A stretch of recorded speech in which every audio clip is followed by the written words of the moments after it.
Dragons Rising Season 2 is great, and I'd even say pretty much perfect.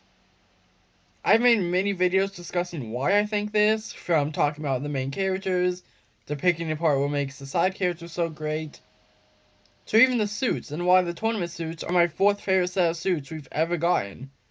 But today is going to be one of the very few times where I criticize the season, since like any other Ninjago season, it's not perfect. There's one part of the season that I was quite disappointed by. Episode 10 left me very excited to see where this plot point wins second half of the season, and what they would do with these specific characters. But unfortunately, part 2 did not take full advantage of this part of the season, and now that's done and over with, it feels like wasted potential. Now, the aspect of the season I'm referring to is the Kai and Bonso subplot. In episode 10, Roz uses Kai as a sacrifice to free one of the members of the Forbidden Five, which happened to be knocked. We later find out that Bonso is now also stuck in nether space after being reverted back into his spell to open up a doorway to free the Five. And episode 10 ends with Kai comforting Bonso and telling her not to lose hope that they'll escape. And then in the second half of the season, we follow the two of them navigating through nether space, trying to find a way out, while also trying to avoid the members of the Forbidden Five who weren't freed during the Blood Moon ritual. They eventually discover that some of Ryu's scales got stuck to Kai when he went through the portal, which allows him to speak to him. In episode 17, Ryu powers Nia up the same way he powered Sora up in season 1, which allowed her to talk to Kai since they have a physical connection. At the end of the season, Ryu once again gives Nia a boost, which allows her to open up a portal to nether space, freeing both Kai and Bonso. Kai has a really awesome 1v1 with Noct, Bonso reunites with Cole, and then Kai with Nia and Wildfire, and that's pretty much it. That's where this plot ends. Now what we got isn't bad. It's not bad at all. It's just, it could have been so much more. Like, imagine if Kai and Bonso actually fought the Forbidden Five. That could have been awesome, and giving us a taste of what Season 3 will be like. But I'm pretty sure the reason we didn't see Drix, Zoct, and Kerr do much of anything is because they hadn't finished making the models yet. That's the reason they're in these cloaks and have their faces blacked out. So I'm assuming that's also the reason we didn't see them do much of anything. But even if they didn't have their models and powers fully figured out when they were writing the season, they still could have used Shadow Spin. Then again, if we saw Kai take on Drix, Zoct, Kerr, and maybe Rox while in nether space, then it would have made his fight with Noct less impressive and less impactful.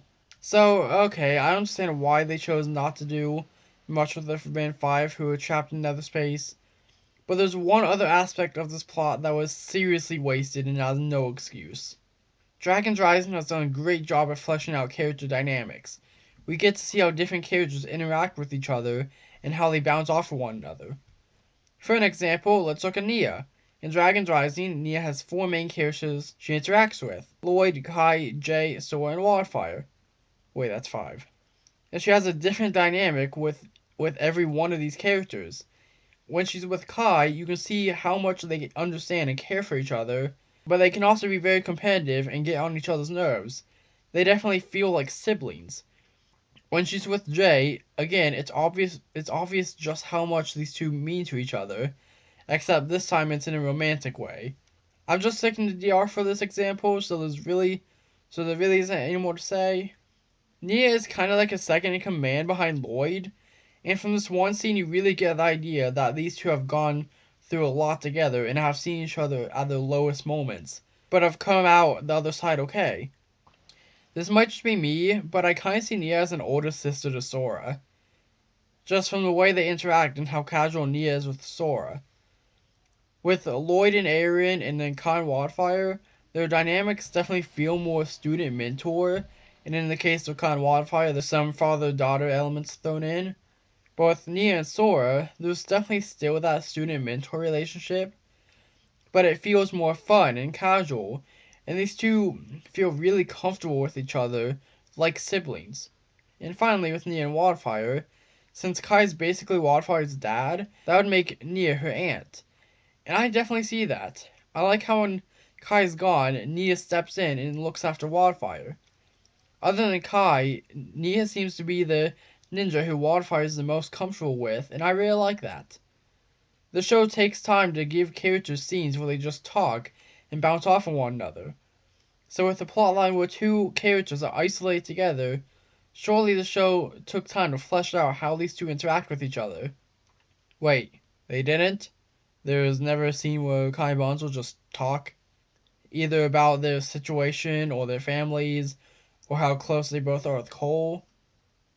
I don't get it. You put two characters who have never been on screen at the same time before in the same bad situation, and you don't take time to flesh out their relationship like you have with pretty much every other character? Come on, that's such a wasted opportunity.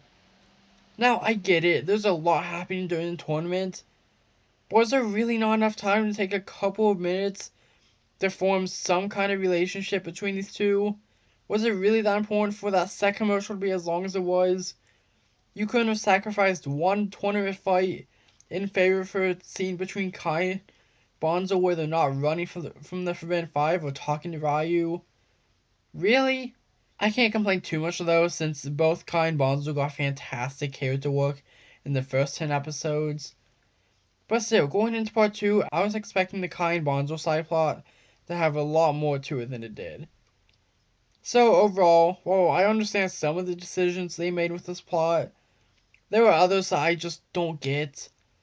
Ultimately though, I would call this a nitpick. There's already so much that the season does so well, especially in the cases of Kai and Bonzo in this first 10 episodes, that this doesn't really bother me all too much. Though still enough to make a video about it. Now, can Dragons Rising fix this issue? I'd say no. This plot is already done and over with, and even if they fleshed out Kai and Bonzo's relationship more in the future, that wouldn't fix the fact that they didn't do it here when they had the perfect chance. Do you guys agree with me on this? If you enjoyed, I'd really appreciate it if you took 2 seconds to like and subscribe. Bye!